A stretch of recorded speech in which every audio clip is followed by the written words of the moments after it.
तुम ready? Ready. मैं विनोद कुमार सिंह, हिंदी विभाग की ओर से टीएस कॉलेज हिसुआ, मगध विश्वविद्यालय, बिहार। आज 2 जुलाई को हिंदी साहित्य के अंतर्गत जो कुछ बातचीत के माध्यम से आप तक पहुंचाने का प्रयास किया जाएगा, उसमें आज विषय होगा, 2 टॉपिक आप देख रहे हैं। पहला सगुण, दूसरा निर्गुण। ये भक्ति काल के अंतर्गत आने वाले 2 बहुत इंपॉर्टेंट टॉपिक है, बहुत महत्वपूर्ण चैप्टर है, जिसमें कहा जाता है कि सगुण और निर्गुण, यानी कि भक्ति काल के 2 तरह की शाखाएं रहीं, 2 तरह के माध्यम हुए भक्ति काल को डिफाइन करने का, मतलब उसकी व्याख्या करने की, जिसमें आप देखेंगे कि निर्गुण काव्य धारा के अंतर्गत कबीर जैसे महारथी कहेंगे, कबीर जैसे महारथी का आगमन हुआ निर्गुण में। और दूसरे सगुण में अगर देखें, ऐसे कबीर के केवल अकेले नहीं हैं, कबीर के साथ बहुत सारे लोग हैं, दादू हैं, और भी कई ऐसे बहुत बड़े बड़े कवि हैं, आपका नाम है, नामदेव हैं, ऐसे बहुत से, चंडीदास हैं, बहुत बड़े बड़े कवि का नाम है। लेकिन कबीर इसके श्रेष्ठकर हैं, मतलब इसके चोटी के बड़े रचनाकार माने जाते हैं। वहीं आप सगुण में जब देखेंगे तो सगुण धारा के अंतर्गत तुलसी और सूर विशेष रूप से जाने और पहचाने जाते हैं।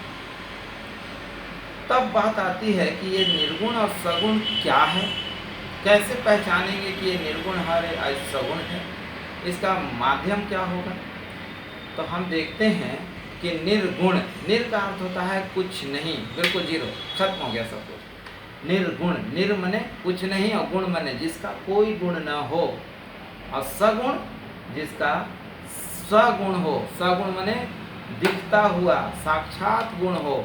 जैसे आप देखेंगे कि आप देखिए कि ये कुर्सी, कुर्सी क्या है, तो सगुण है। क्यों? क्योंकि यह दिख रहा है, ये हमारे सामने है, ये वस्तु ऐसी है जिसके गुण और जिसकी विशेषता हम पहचान सकते हैं।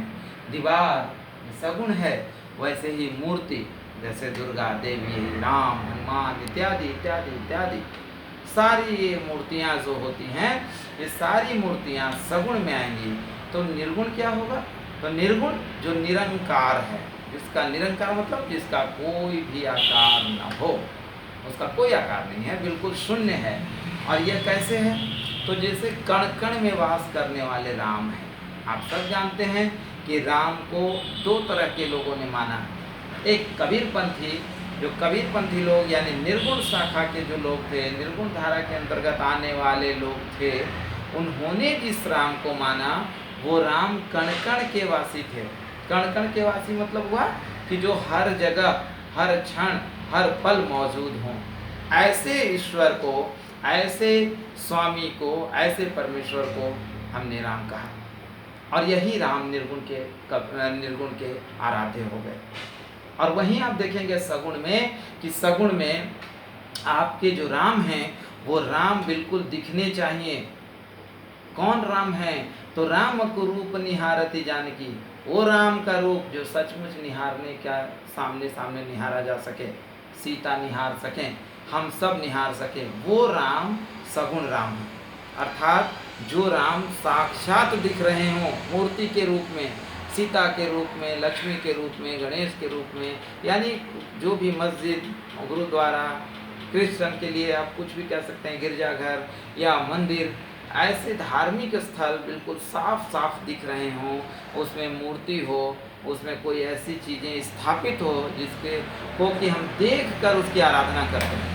और एक आराधना हम करते हैं जो मन से केवल करते हैं, हम मान लेते हैं कि यहाँ ईश्वर मौजूद है। इन दोनों में ये चीज़ें फ़र्क है। जिसे हम मान लेते हैं वो निर्गुण है, और जिसे हम देखकर उसकी व्याख्या करते हैं या उसकी आराध्या करते हैं, उसकी आराधना में हम लीन होते हैं, वो सगुण है। और इसीलिए कहा गया कि कबीर, और कबीर से पहले नामदेव इसके प्रवर्तक कवि माने गए।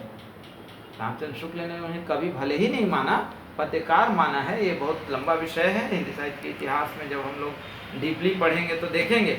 लेकिन फिलहाल ये जाने कि ये कवि न होकर पत्रकार हैं, लेकिन रचनाकार तो हैं। इसी तरह से आप देखेंगे कि सगुण में तुलसी और सूर्य की कोई ख्याति नहीं है, कोई दूसरा रूप नहीं आज तक पैदा हुआ। क्यों? क्योंकि एक के राम हैं तो दूसरे के कृष्ण हैं, और ये दोनों रूप साक्षात सामने दिख रहा है। आज के लिए इतना ही रखें ताकि चीज़ों को हम समझ सकें, बाकी चीज़ें बाद में। आज के लिए इतना ही।